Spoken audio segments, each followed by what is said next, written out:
നമസ്കാരം. തദ്ദേശ തെരഞ്ഞെടുപ്പിന് പിന്നാലെ രാഷ്ട്രീയ കേരളം നിയമസഭാ തെരഞ്ഞെടുപ്പിന്റെ ചൂടിലേക്ക് എത്തുകയാണ്.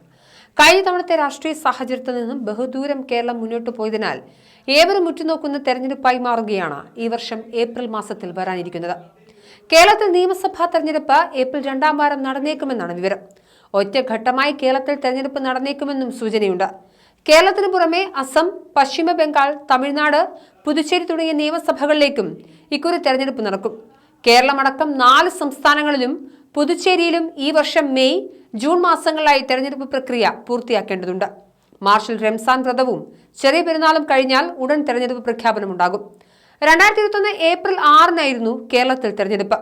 മെയ് 2-നായിരുന്നു വോട്ടെണ്ണൽ. ഇടതുമുന്നണിക്ക് 2ാം ഊഴം നൽകുന്നതായിരുന്നു 2021 ജനവിധി. നിയമസഭാ തെരഞ്ഞെടുപ്പ് മുൻനിർത്തി കേരളത്തിൽ LDFും UDFും NDAയും തയ്യാറെടുപ്പുകൾ ആരംഭിച്ചിട്ടുണ്ട്. 3ാം ഊഴം എങ്ങനെയും ഉറപ്പാക്കുക എന്ന ലക്ഷ്യത്തോടെയാണ് CPIM തെരഞ്ഞെടുപ്പ് മുന്നൊരുക്കങ്ങൾ ആരംഭിച്ചിരിക്കുന്നത്. തദ്ദേശ തെരഞ്ഞെടുപ്പിലെ പരാജയത്തിൽ ഭരണവിരുദ്ധ വികാരവും ശബരിമല സ്വർണ്ണക്കൊള്ളയും പ്രതിഫലിച്ചു എന്ന വിലയിരുത്തലിനിടെ ജനങ്ങളെ നേരിൽ കണ്ട് കാര്യങ്ങൾ മനസ്സിലാക്കുകയും വിശദീകരിക്കുകയും ചെയ്യുമെന്ന നിലപാടിലാണ് CPIM.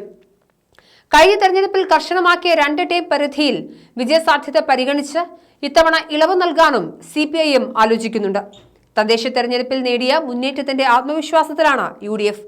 തെരഞ്ഞെടുപ്പ് ഒരുക്കത്തിന്റെ ഭാഗമായി KPCC നേതൃയോഗം ചേർന്നിരുന്നു.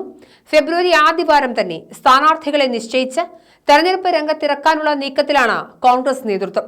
സ്വർണ്ണക്കൊള്ള അടക്കം സർക്കാരിനെതിരായ വിഷയങ്ങൾ ചർച്ചയിൽ നിർത്താനുള്ള തന്ത്രങ്ങളാണ് UDF നടത്തുന്നത്. മുസ്ലിം ലീഗും തെരഞ്ഞെടുപ്പ് ഒരുക്കങ്ങൾ ആരംഭിച്ചു കഴിഞ്ഞു. തദ്ദേശ തെരഞ്ഞെടുപ്പിൽ തിരുവനന്തപുരം കോർപ്പറേഷനിൽ ഉൾപ്പെടെയുള്ള വിജയം നൽകിയ ആത്മവിശ്വാസത്തിൽ വിജയസാധ്യതയുള്ള മണ്ഡലങ്ങൾ കേന്ദ്രീകരിച്ച് പ്രവർത്തനം ശക്തമാക്കാനുള്ള ഒരുക്കത്തിലാണ് BJP.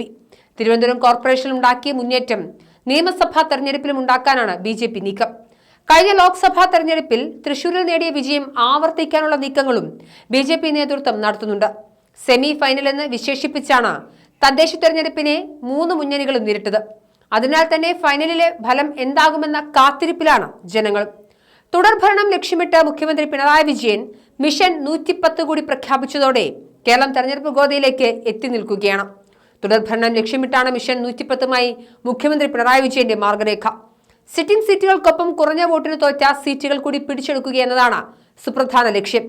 LDF 110 സീറ്റുകൾ ലക്ഷ്യമിടുമ്പോൾ ഭരണം തിരിച്ചുപിടിക്കാൻ 100 സീറ്റുകളുമായി UDFും കിങ് മേക്കർ പദവി ലക്ഷ്യമിട്ട് BJPയും കളം നിറയുകയാണ്.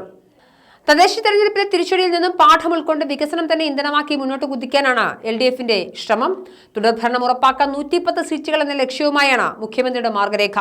സിറ്റിംഗ് സീറ്റുകൾ സംരക്ഷിക്കണം. ഇതിനൊപ്പം കഴിഞ്ഞ തവണ നേരിയ വോട്ടിന് നഷ്ടമായ സീറ്റുകൾ പിടിച്ചെടുക്കുകയും വേണം. ഇതാണ് പ്രധാന ലക്ഷ്യങ്ങൾ. തിരുവനന്തപുരത്ത് നടന്ന മന്ത്രിമാരുടെ പ്രത്യേക യോഗത്തിൽ മുഖ്യമന്ത്രി ഈ പദ്ധതി അവതരിപ്പിച്ചു. വിവാദങ്ങളിൽ നിന്നും സർക്കാരിനെ മാറ്റിയെടുക്കാം, വികസന നേട്ടങ്ങൾ ഉയർത്തിക്കാട്ടാനാണ് LDFന്റെ തീരുമാനം.